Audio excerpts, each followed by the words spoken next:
우크라이나의 서방 미사일 사용에 러시아는 극초음속 중거리 탄도미사일을 발사하며 전쟁은 점차 격화하는 모양새입니다. 천일을 넘긴 러시아와 우크라이나 전쟁이 중대 기로를 맞았다는 분석인데요. 관련 내용 박원곤 이화여대 북한학과 교수와 함께 짚어보겠습니다. 교수님 안녕하세요. 네, 안녕하세요. 어서 오세요. 네, 이제 앞서 우크라이나가 미국과 영국의 미사일을 발사하자 바로 러시아도 맞대응을 했습니다. 그동안에는 이제 본토 타격이 가능한 장거리 미사일 사용이 금지돼 왔었는데 이제 그 빗장이 틀렸다라는 평가가 나오고 있어요. 조금 두고 봐야겠지만 새로운 국면으로 진입할 가능성이 분명히 있는 것이죠. 특히 방금 말씀하신 것처럼 미국이 그간에는 러시아 본토를 공격할 수 있는 그런 우크라이나가 사거리를 가진 무기를 사용하지 못하도록 했습니다. 뭐 정확히 따지면 완전히 불가능했던 것은 아니고요. 지난 5월에 그 우크라이나의 하르키우 공세 이후에 그 당시에 미국이 제공해줬던 하이마스라고 불리는 이제 고속으로 쏠 수 있는 그런 미사일 체계인데 그 같은 경우에는 80km까지 러시아의 본토를 공격할 수 있도록 만들었는데요. 네. 이번에 에이티킴스 같은 경우는 전술 지대지 미사일입니다. 정확히 따지면 사거리 300km 정도 되고 그러니까 훨씬 더 러시아의 깊숙한 곳을 타격할 수 있도록 허용한 것이기 때문에 또 새로운 국면으로 볼 여지는 분명히 있고요. 거기에서 뭐 말씀을 나누겠습니다만 푸틴이 직접 얘기를 하면서 자신들이 갖고 있는 중거리 이것은 사실상 핵 미사일이거든요. 극초음속 신형 무기 이 미사일을 보여줌으로써 좀 새로운 국면으로 진입할 가능성을 좀 높여놓은 그런 상황이라고 볼 수 있습니다. 네. 그리고 우크라이나군은 러시아가 발사한 미사일이 그 장거리 탄도미사일 ICBM이라고 했는데 이거에 대해서 푸틴 대통령이 직접 나서서 아니다. IRBM이다 이렇게 밝혔거든요. 이 두 가지 차이점이 있을 것 같은데 일단 메시지 어떻게 해석하시나요? ICBM은 대륙간 탄도미사일에서 장거리 미사일을 얘기합니다. 보통 사거리 5,500km 이상 가는 미사일을 얘기하고요. 그리고 IRBM 같은 경우는 중거리 탄도미사일을 얘기하는데 사거리가 3,000에서 5,500km까지 가는 그 미사일들입니다. 네. 근데 중요한 것은 둘 다 사실은 러시아가 우크라이나를 공격할 때 이 미사일들이 필요치 않거든요. 네. 이번에 쏜 것으로 알려진 이 미사일 같은 경우에도 사거리가 거리가 1,000km 정도밖에 안 됩니다. 그렇기 때문에 3,000km 이상 되는 이 IRBM을 쓸 이유는 없었다. 그렇다면 이것은 분명히 일종의 메시지를 담고 있다고 판단이 되고요. 이 미사일 자체를 푸틴이 직접 얘기를 했는데 이것은 사실상 새로운 신형 무기고 극초음속 미사일이고 핵이 탑재되는 다탄두 미사일입니다. 좀 복잡한데요. 어쨌든 이 미사일의 주된 타겟은 이 정도 거리는 유럽 국가들을 타겟으로 하는 것이 맞습니다. 그것을 활용하는 것이고요. 그리고 다탄두라는 것은 미사일 안에 다양한 탄두가 여러 개가 있어서 한 발로 많은 목표물을 동시에 공격할 수 있는 것이고요. 극초음속이라고 하는 것은 마하 10 이상 가기 때문에 사실상 미국이나 유럽이 갖고 있는 방공망으로 막기가 매우 까다로운 이제 그런 미사일이죠. 그래서 푸틴이 얘기한 것과 또 이 미사일을 쏜 것은 이제 분명한 메시지가 있다고 생각합니다. 서방이 아까 말씀 나눈 미국 같은 경우에도 결국 우크라이나에서 사용되는 무기, 미국산 무기 또 영국과 프랑스 무기도 마찬가지입니다만 사거리를 해제한 것이 굉장히 큰 위협이다 러시아에게는. 그래서 계속 이렇게 갈 경우에는 러시아가 서방에 대해서도 공격할 수 있다라는 메시지를 주고는 있는데요. 사실상 공격은 저는 쉽지 않다고 생각합니다. 왜냐하면 나토 국가가 그 나토 헌장 5조에 따라서 집단 안보 체제를 구성하고 있거든요. 그래서 나토 국가 중에 한 곳, 32개 국가 중에 한 곳이라도 공격을 하면 그것은 나토 국가 전체를 상대해야 되는 그런 상황이 오기 때문에 푸틴이 사실은 지금 우크라이나 전장에서도 그렇게 녹록하지 않은 상황에서 확전을 할 가능성은 좀 커 보이지 않다고 생각합니다. 이 부분도 정말 흥미로웠는데 크렘린궁이 미사일 발사하기 30분 전에 이제 미국에 이 발사를 알렸다는 겁니다. 뭐 저 같은 일반인의 상식으로는 공격하기 전에 미리 알려주는 게 조금 이상하다고 생각이 될 수 있을 것 같은데 어떤 의도로 볼 수 있을까요? 이건 매우 중요합니다. 이건 사실 80년대 말 90년대 초 냉전이 끝날 때 미국과 소련, 이제 러시아죠. 서로 간에 합의를 했습니다. 그렇게 해서 서로 간에 이런 미사일을 시험용이나 혹은 훈련용으로 사용할 때는 자동으로 상대국에게 알려주도록 하는 그런 체제가 구축돼 있거든요. 그래서 이번에도 알려진 것 같으면 러시아 같은 경우에는 국가 핵 위협 감축 센터라는 것이 있습니다. 거기에 지금 반대쪽에 미국도 비슷한 그런 감축 센터가 있고요. 이럴 경우에 자동으로 정보가 전달됩니다. 이런 군사 활동이 있으면 암호화된 그런 그 통신 채널이 미국과 또 러시아 사이에 운영이 되기 때문에 미사일 발사에 대해서 자동으로 경보가 가도록 되어 있습니다. 네. 다만 이것은 이제 말씀드린 시험 발사라든지 아니면 훈련용일 경우에 그렇고요. 실전에서는 그게 가지는 않죠. 그러니까 이런 것을 하는 게 혹시라도 훈련용이나 하는 것을 오인할 경우가 있습니다. 특히 이것은 말씀드린 것처럼 핵을 탑재할 수 있는 미사일이기 때문에 이게 오인됐을 경우에 미국도 거기에 대해서 자동적으로 핵미사일로 대응을 하도록 돼 있거든요. 그렇다면 핵전쟁으로 바로 확전이 되기 때문에 그러니까 미국과 러시아가 이런 체제를 구축하고 있는 것은 맞습니다. 네. 네.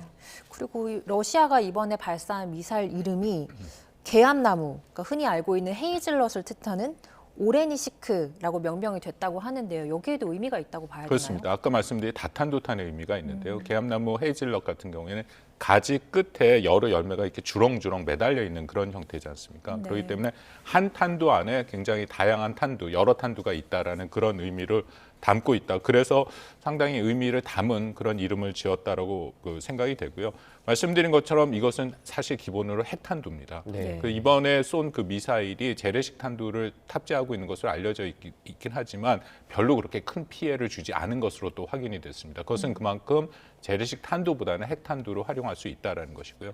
그리고 다탄두로 여러 탄두가 한꺼번에 퍼지기 때문에 말씀드린 것처럼 방어가 힘들고 그리고 굉장히 다양한 목표물을 공격할 수 있는 굉장히 파괴력이 높은 그런 미사일을 일부러 보여줬다라고 볼 수 있는 거죠. 다탄두 미사일이라고 하면 그러면 거기에 여러 가지 탄두를 다 핵으로 실을 수 있는 겁니까? 그렇습니다. 핵 다탄두입니다. 그래서 뭐 네. 8개에서 많게는 15개까지도 그 탄두 안에 큰 탄두의 모습이 있습니다만 그 안에서 그런 자탄 형식으로 되는데요. 그거 하나하나가 다 핵탄두이기 때문에 굉장히 파괴력을 갖는 것이죠. 러시아 같은 경우에는 지금 서방이 계속 확전을 부추긴다 이렇게 말을 하면서 뭐 추가 공격도 할 수 있다 이렇게 경고를 했습니다. 공을 다시 미국에 넘긴 거다 이렇게 볼 수 있을 것 같아요.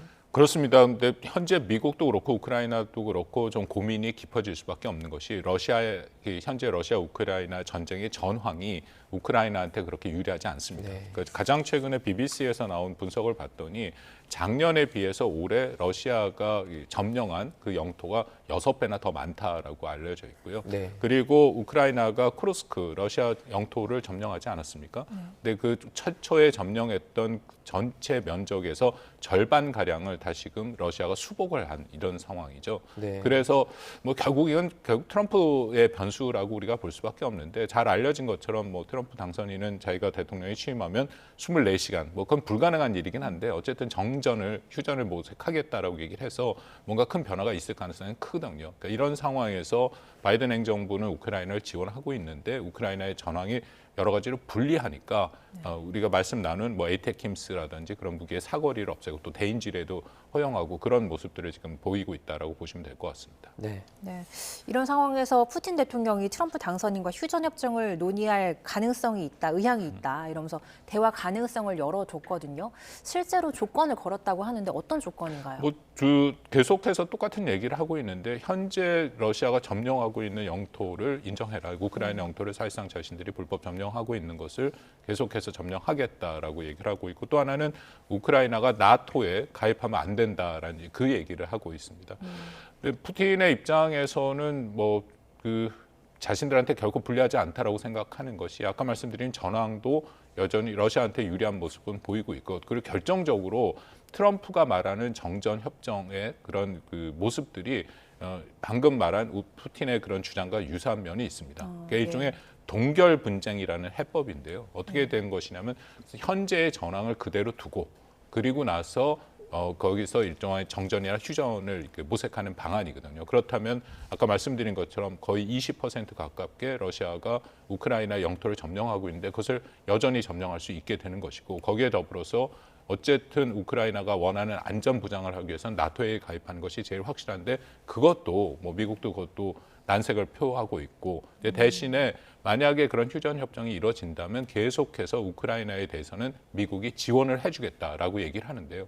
우리가 잘 알다시피 트럼프가 과연 우크라이나한테 계속 지원을 해줄 것이냐 그것은 상당히 의문이 되고 대신에 유럽, 나토 동맹국들이 그 책임을 가져갈 가능성이 있다. 근데 전체적으로 보면 결코 우크라이나한테 유리한 환경은 아니다. 이제 그렇게 판단이 됩니다.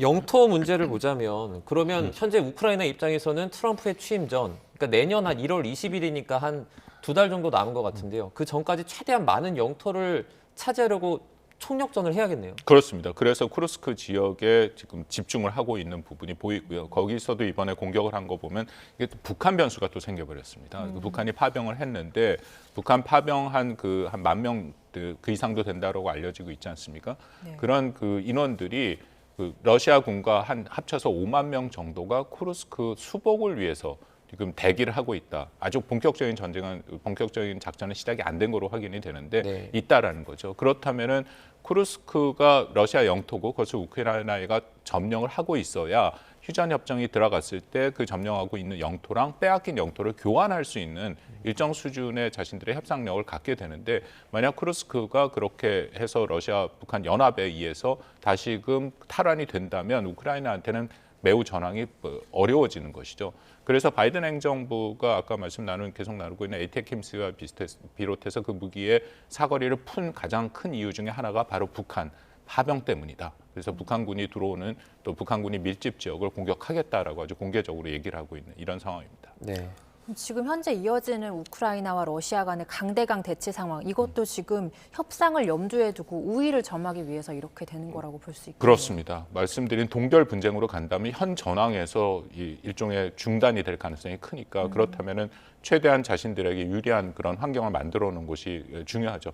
한국 전쟁 얘기가 뭐 많이 또 나오는데요. 한국 전쟁 같은 경우에도 사실상 정전 협상을 거의 한 2년 넘게 했었습니다. 그 당시에 하는 그 상황에서 굉장히 치열한 공방전이 이루어졌었죠. 그 조금이라도 더 유리하게, 조금이라도 더 영토를 넓히려고 하는 이제 그런 모습들이 있었는데 문제는 지금 우크라이나 상황은 그렇지 않다라는 겁니다. 그 당시에는 뭐 당연히 북한이 남침을 해서 시작된 거고 그리고 우리가 다시 일정 수준 수복해서 기존에 있던 38선 인근에서의 공방이 이루어졌는데 지금 이 상황 같은 경우에는 우크라이나 영토가 18에서 20% 이상을 뭐 그거는 크림반도까지 포함해서 말씀을 드리는 겁니다만 러시아가 점령해 놓은 상태니까 만약 여기서 말씀드린 동결 분쟁이 이루어진다면 우크라이나한테 훨씬 불리해질 수밖에 없는 것이죠. 네.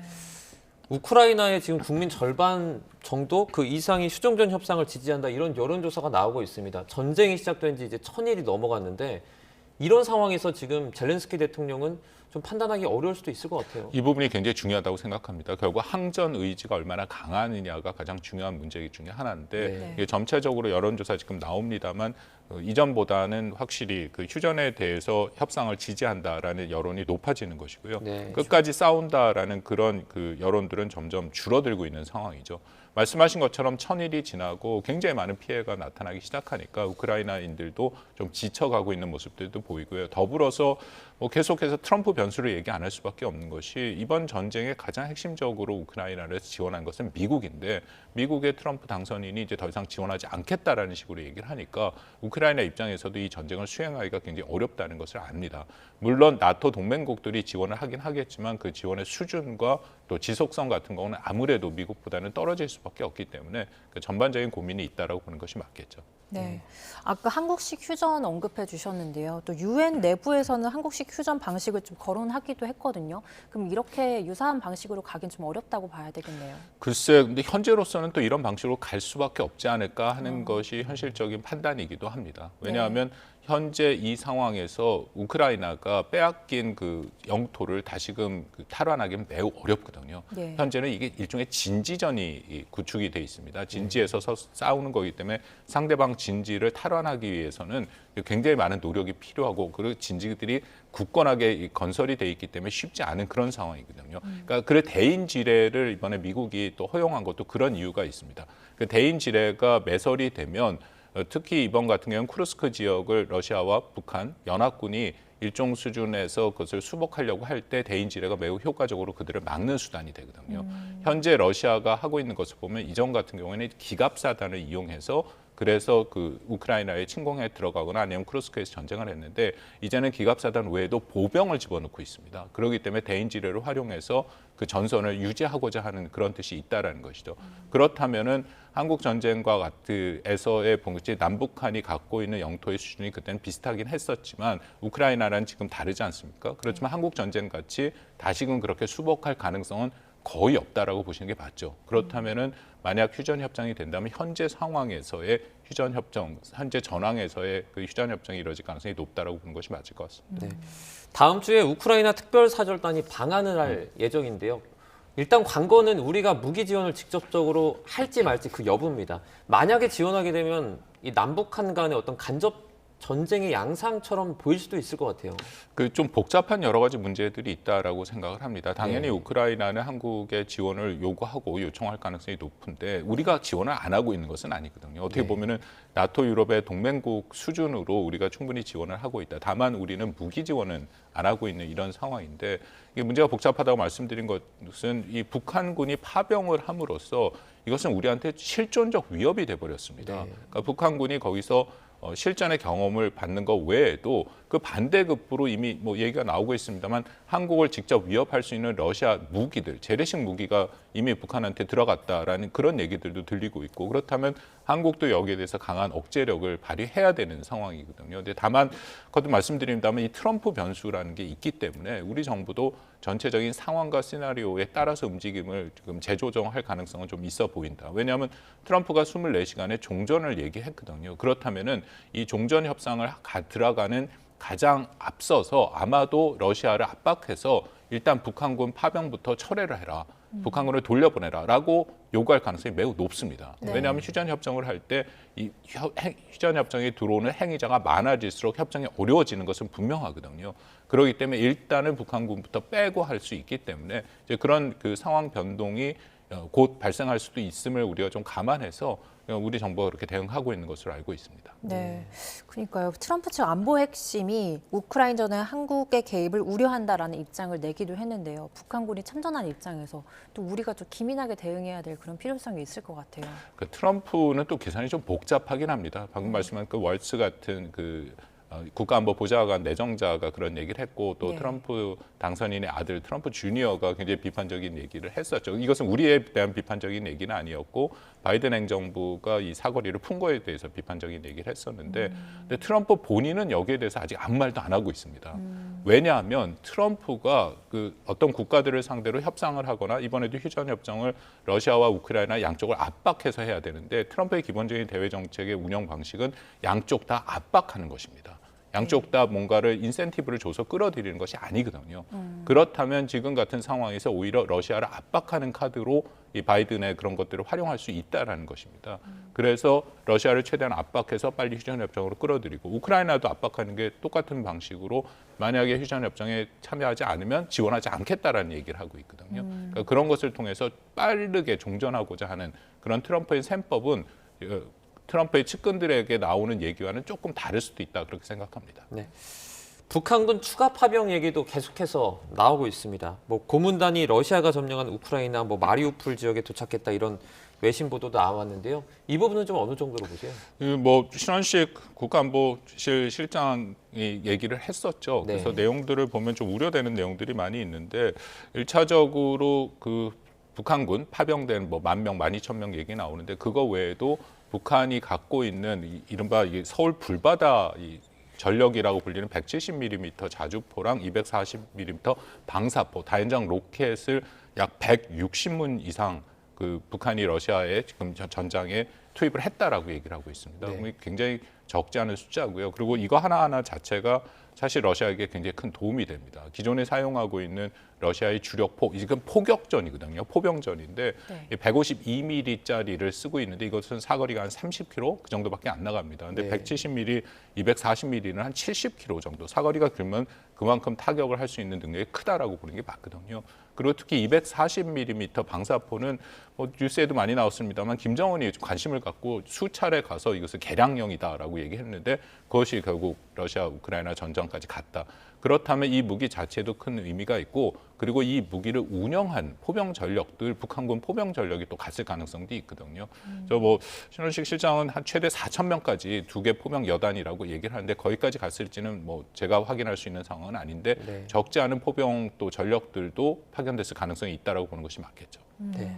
근데 북한이 실질적으로 궁극적으로 바라는 건 결국 첨단 기술일 텐데요. 러시아가 이 기술력을 넘겨줄 가능성이 있을까요? 그것도 그 신 실장 그 얘기를 나왔습니다만 우리가 좀 우려하는 상황들이 진행이 되는 것 같습니다. 아직은 좀 확인될 부분이 있죠. 특히 재래식 무기에서 북한이 가장 필요한 것들은 한국을 역으로 공격할 수 있는 북한의 능력이 가일층되는, 강화되는 그런 무기 체계들인데, 예를 들어 대공 방어망이 사실 북한은 없습니다. 네. 지난 10월 달에 무인기가 뭐 북한이 그렇게 여러 얘기를 하면서 중부 지역이 김정은의 그 집무실이 있는 거기까지 뚫렸다 얘기하는 것은 역으로 그들의 방공망이 그만큼 취약하다는 얘기거든요. 그래서 우선적으로 방공망을 보완하는 것으로 러시아산 무기 체계, 예를 들어서 S-300 대공 그 방어체계 같은 것이 있습니다. S-400이 최첨단인데 그것을 줄 가능성은 없다 보이고요. 근데 S-300 같은 거가 넘어갈 가능성이 있지 않은가 했더니 우리 정부에서 그 가능성이 있다라고 지금 얘기를 하고 있고, 네.